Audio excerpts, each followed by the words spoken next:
नमस्कार, आप देख रहे हैं न्यूज टीवी इंडिया। मैं हूं आपके साथ स्नेहा सिंह और शुरुआत करेंगे आज की बड़ी खबरों के साथ। दुर्ग स्थित जिला भाजपा कार्यालय में आपको बता दें, केंद्रीय बजट 2026-27 को लेकर एक महत्वपूर्ण बैठक हुई है।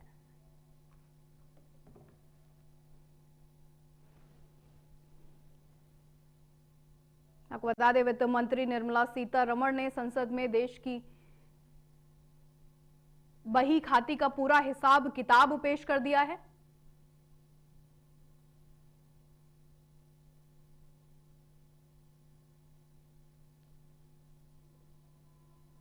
आंकड़ों की बाजीगरी में आपको बता दें, अगर हम आसान शब्दों में समझे तो सरकार ने यह भी बताया कि इस साल यानी 2026-27 को लेकर एक महत्वपूर्ण परिचर्चा आयोजित की गई। इस कार्यक्रम में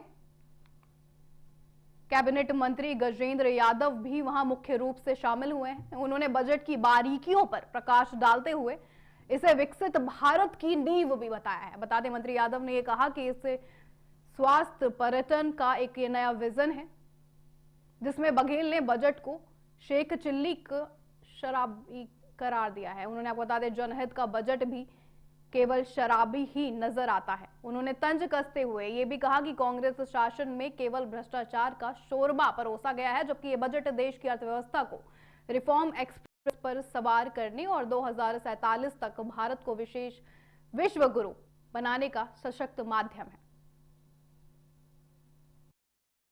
भारत सरकार की जो केंद्रीय बजट आई है, माननीय नरेंद्र मोदी जी के मंशा के अनुरूप हमारे केंद्रीय वित्त मंत्री श्रीमती निर्मला सीतारमण ने रखा एक ऐसा बजट है जो 5 लाख तक के आबादी के सारे शहरों को भारत सरकार सीधे ही इंफ्रास्ट्रक्चर से जोड़ रही है। उसका लाभ हमारे छत्तीसगढ़ के लगभग सब बड़े शहर को मिलेगा। इन सब के अलावा 3 नए केंद्रीय एम्स जो आयुर्वेद के आधार पे नए जो केंद्रीय एम्स बनेंगे, उससे जो हमारी पुरातन चिकित्सा प्रणाली है आयुर्वेद का, उसका लाभ हमारे छत्तीसगढ़ को मिलेगा और पूरे देश के लोगों को मिलेगा। इन सब के अलावा 20,000 नए पर्यटन केंद्र घोषणा इस बार के केंद्रीय बजट में किया गया है। हमारे छत्तीसगढ़ में पर्यटन की प्रचुर संभावनाएं हैं, उन संभावनाओं से भी हमारा छत्तीसगढ़ को उसका लाभ मिलेगा। चलिए रुक करेंगे अगली खबर का। बता दें, छत्तीसगढ़ के दुर्ग जिले से अगली खबर आ रही है, जहां पर धर्मांतरण का एक सनसनीखेज मामला सामने आया है। जहां आपको बता दें, भोली भाली महिलाओं को आर्थिक मदद और बीमारी ठीक करने का झांसा देकर ईसाई धर्म अपनाने का दबाव बनाया जा रहा है। हालांकि एक कामकाजी महिला की सतर्कता ने इस पूरे खेल का पर्दाफाश कर दिया। बता दें, घटना पुरानी भिलाई थाना क्षेत्र की है, जहां पदुम नगर चरोदा में रहने वाली रुखमणी पांडे के घर 2 महिलाएं बार बार पहुंच रही थी।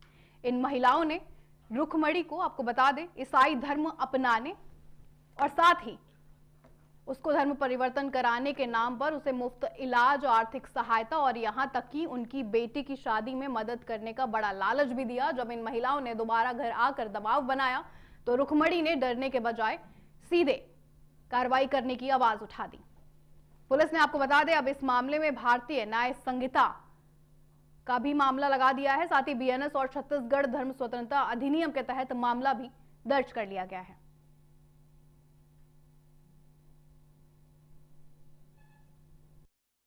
द्वारा आकर रिपोर्ट दर्ज की गई थी कि 2 अज्ञात महिलाओं के द्वारा उसके घर में आकर उसको विशेष धर्म से जोड़ने के लिए डराया धमकाया जा रहा है, जिस पर उनके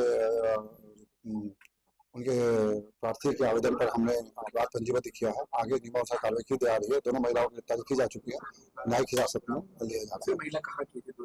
दोनों महिला खुर्शीपार एरिया के रहने वाली है, ऐसा प्रथम दृष्टया पता चला है और अभी उनकी जांच की जा रही है।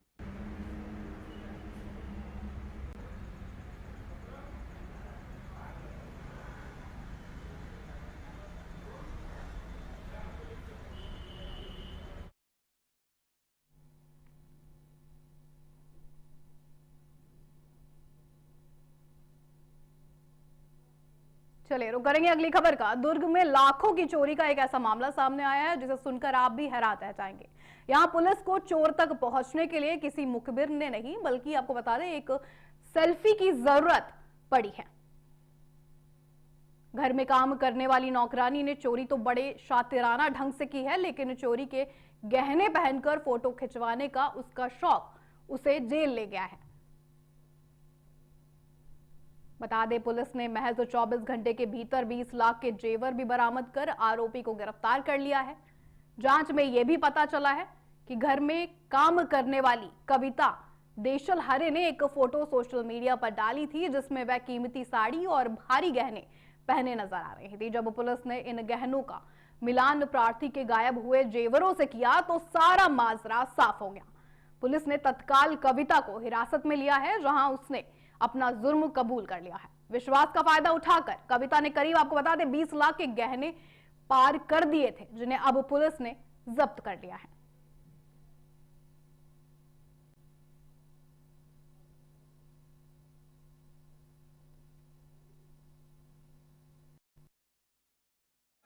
नागपुर में राहुल जैन प्रार्थी ने एक रिपोर्ट लिखवाया था कि उनके घर में लगभग 20 लाख के सोने चांदी के जेवरात चोरी किए गए हैं, जिस पर हमने अपराध पंजीबद्ध कर त्वरित कार्रवाई करते हुए थाना पद्मावत की टीम, एसएसयू की टीम के द्वारा लगातार पतासाजी की गई, जिसमें आरोपी महिला को पकड़ लिया गया है और सभी 20 लाख के जो जेवरात थे वो बरामद किया गया है। महिला उसके यहाँ काम वाली बाई का काम करती थी और 20 जनवरी को उसने वहाँ पे काम छोड़ दिया था, क्योंकि जो चोरी की सामग्री है उसमें साड़ी भी चोरी हुई थी और अलग अलग टेक्निकल टीम से जांच भी की जा रही थी, जिसमें हमको पता चला कि जो साड़ी है वो महिला के घर से बरामद हुई थी और वह सब महिला को पहने हुए देखा भी गया था, जिस पर पतासाजी करने पर, पता चलने पर उसको पूछताछ के लिए बुलाया गया।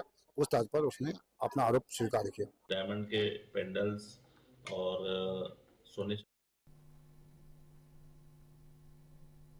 चलिए रुक करेंगे अगली खबर का। छत्तीसगढ़ के, आपको बता दें, गरियाबंद में फिंगेश्वर के दुतकैया गांव में देर शाम से भारी बवाल जारी है। दो समुदायों के बीच हुए विवाद ने अब विकराल रूप भी ले लिया है, जहां आपको बता दें एक पक्ष के घरों में आग लगा दी गई। स्थिति को नियंत्रित करने पहुंची, आपको बता दें, टीम ने पुलिस और ग्रामीणों के बीच भी जमकर लाठियां चलाई हैं। गांव में तनाव चरम पर है और भारी सुरक्षा बल तैनात भी किया गया है। हिंसा की इस आग की शुरुआत साल भर पुराने एक मंदिर विवाद से जुड़ी हुई है। बताया भी जा रहा है कि पिछले साल शिव मंदिर की मूर्ति तोड़ने के आरोप में 3 लोगों को जेल भेज दिया गया था। हाल ही में जमानत पर छूटकर आए इन आरोपियों ने आज सुबह मंदिर मामले में गवाही देने वाले युवकों पर पत्थरों और रोड से, आपको बता दें, जानलेवा हमला कर दिया। इस हमले के बाद ग्रामीणों का गुस्सा फूट पड़ा और देखते ही देखते गांव जंग का मैदान बन गई। आपको बता दें, उग्र भीड़ ने दूसरे समुदाय के घरों में आग लगा दी है। आगजनी के बीच घरों में फंसी महिलाओं को निकालने गई पुलिस टीम के साथ भी ग्रामीणों की हिंसक झड़प हुई, जिसके बाद पुलिस को भी जवाबी लाठीचार्ज करना पड़ा है। फिलहाल आपको बता दें, प्रशासन शांति बनाने की लगातार अपील कर रहा है।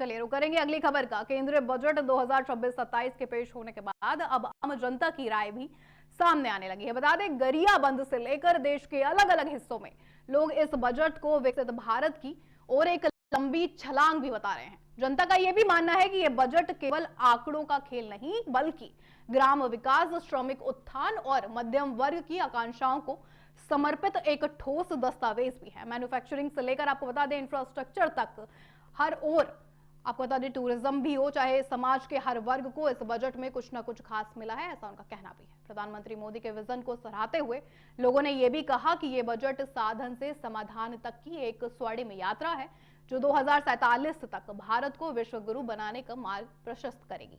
युवाओं के लिए तकनीकी शिक्षा और किसानों के लिए नई योजनाओं ने इस बजट को जमीनी विजन वाला बजट भी बना दिया है। आइए सुनते हैं जनता इस आत्मनिर्भर भारत के संकल्प पर और क्या कुछ कह रही है।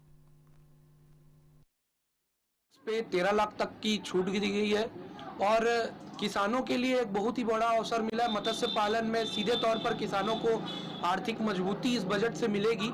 देश की महिलाओं को भी बहुत ही सशक्त बनाने के लिए इस बजट पे बहुत सारी योजनाएं बनी हुई हैं।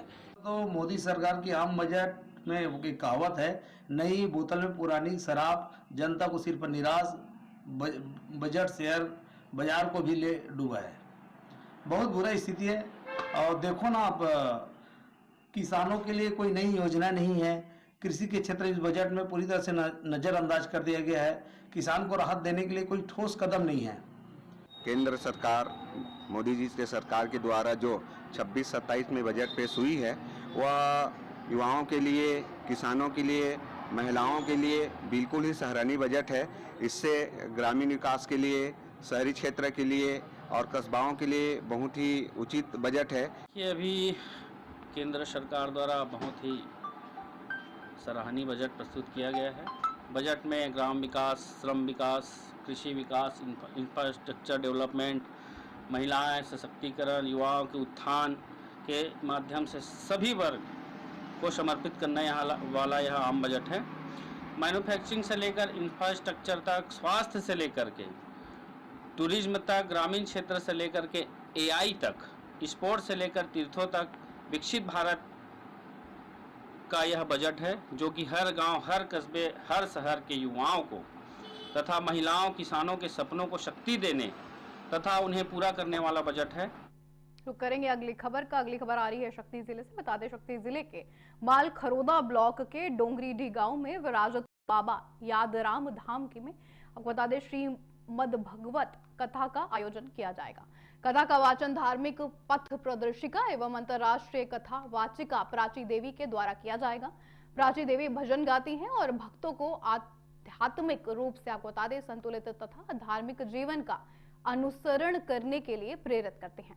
आयोजन को लेकर बाबा भक्तों, ग्रामीणों और जिले वासियों में गजब का उत्साह भी देखा जा रहा है, क्योंकि गांव में इससे पहले भव्य आयोजन नहीं हुआ है। वहीं आयोजन की तैयारियों के लिए आपको बता दें आयोजनकर्ता जुटे हुए हैं और उनमें उत्साह भी साफ देखा जा रहा है। श्रीमद भागवत कथा के पहले 4 तारीख को आपको बता दें महाकाल बाबा यादराम की दिव्य मूर्ति का प्राण प्रतिष्ठा पूरे विधि विधान से किया जाएगा, जिसके बाद श्रीमद भागवत कथा के दिन 5 तारीख को बाबा की मूर्ति का अनावरण भी किया जाएगा। यहाँ बाबा के दर्शन मात्र से लोगों की तकलीफें दूर हो जाती हैं, जिसके चलते छत्तीसगढ़ के अलावा अन्य प्रदेशों से श्रद्धालु पहुंचते नजर भी आ रहे हैं।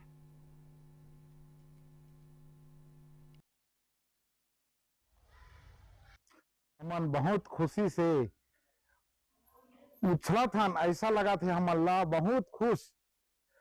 एक हफ्ता हमन आके यहाँ बूता काम करे के चालू कर दे हन और बहुत बहुत दूर से आए है उहुन बूता करे लगा थे। बाबा के महिमा, बाबा के धाम में दुख कई प्रकार के आवत है। हमन के धाम में जेमन के दुख हर बहुत जल्दी मिट जात है। कतको मन आत है बाबा कर एक दो बार आत है तहाले बाबा मन के मनोकामना पूरा कर दे।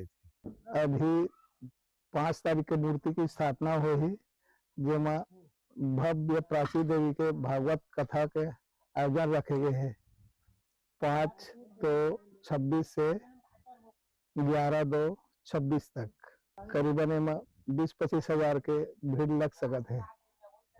3000 तो कलश यात्रा 5-2 की निकल ही व्यवस्था करे गए है। एक तैयारी भागवत के तैयारी चालू हो गए, पंडाल भी बना थे। जैसा कि आप सबको पता है, यहाँ पर महाकाल यादराम बाबा धाम डोंगरीडीह में भव्य श्रीमद भागवत महापुराण कथा का आयोजन होने वाला है और इस आयोजन में प्रसिद्ध कथावाचिका पूज्य प्राची देवी जी के श्रीमुख से हमें श्रीमद भागवत महापुराण की कथा सुनने का सौभाग्य प्राप्त होगा। महाकाल यादराम बाबा जी के दरबार में काफी दूर दूर से श्रद्धालु आने वाले हैं, क्योंकि आप पहुंचते हैं श्रीमद भागवत महापुराण की कथा सुनने के लिए काफी दूर दूर से पहुंचने वाले हैं।